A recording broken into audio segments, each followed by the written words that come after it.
Tonight we are taking a look at AI, specifically the advancements that it's made so far over the past year. It has really been remarkable.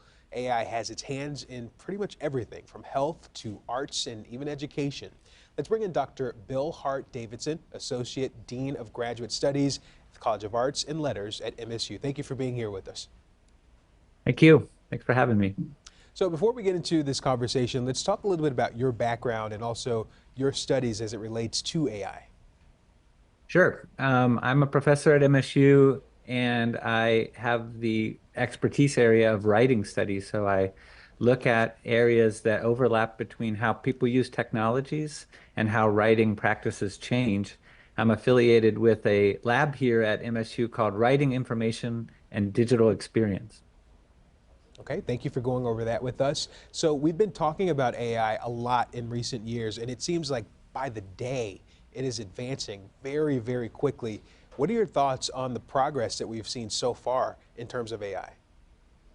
Yeah, we've really had an amazing year. If you think about ChatGPT launched um, November 30th of last year, and in that short amount of time, almost a year and a month, we've seen this new category, generative AI, really take over the popular imagination, and it has become a commercially available service that everyday people can now use, and they use it to generate text, but they're also using it to generate images, and increasingly, we'll see soon they'll be using it to generate things like video and audio too. Okay, so kind of similar to the introduction of the internet, it changed a lot of industries. What areas do you see specifically changing because of AI in the future?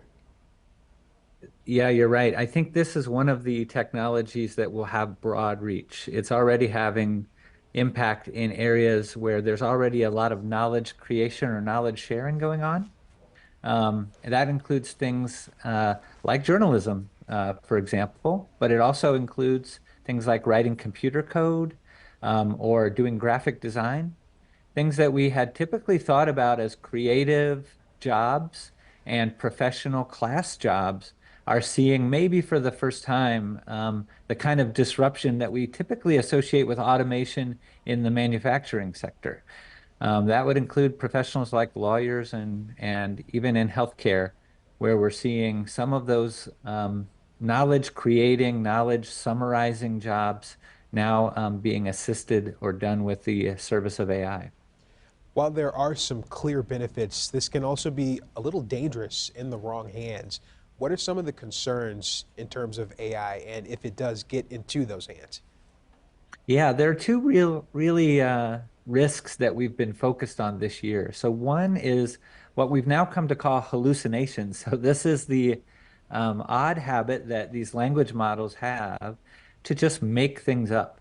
And we call them hallucinations because they're also very convincing. We don't have a signal in the text that indicates that something might be wrong. And often it's a small detail, but it could be an important technical fact that's just completely wrong. The reason for that is the language models themselves don't have any logic. There can be additional layers of training that are built into the systems, but that requires another kind of process, usually some human feedback for quality checking. And so different systems have proliferated. They all have slightly different capabilities in this area. So you do have to be very careful about these hallucinations.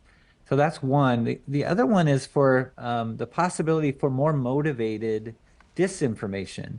And that one is really about the ability of these tools to create texts at large volume relatively cheaply and easily. So somebody can ask these services to make up lots of information, lots of texts at once, and then spread them, perhaps on services where they would answer questions or post to forums. And pretty quickly, you could flood a system like that with false responses and create a disinformation risk. So I think those are two that we have our eye on after just 1 year. Okay, it'll be fascinating to see where it goes from here. Dr. Bill Hart-Davidson, Associate Dean of Graduate Studies in the College of Arts and Letters at MSU. Thank you again for joining us. Thanks for having us.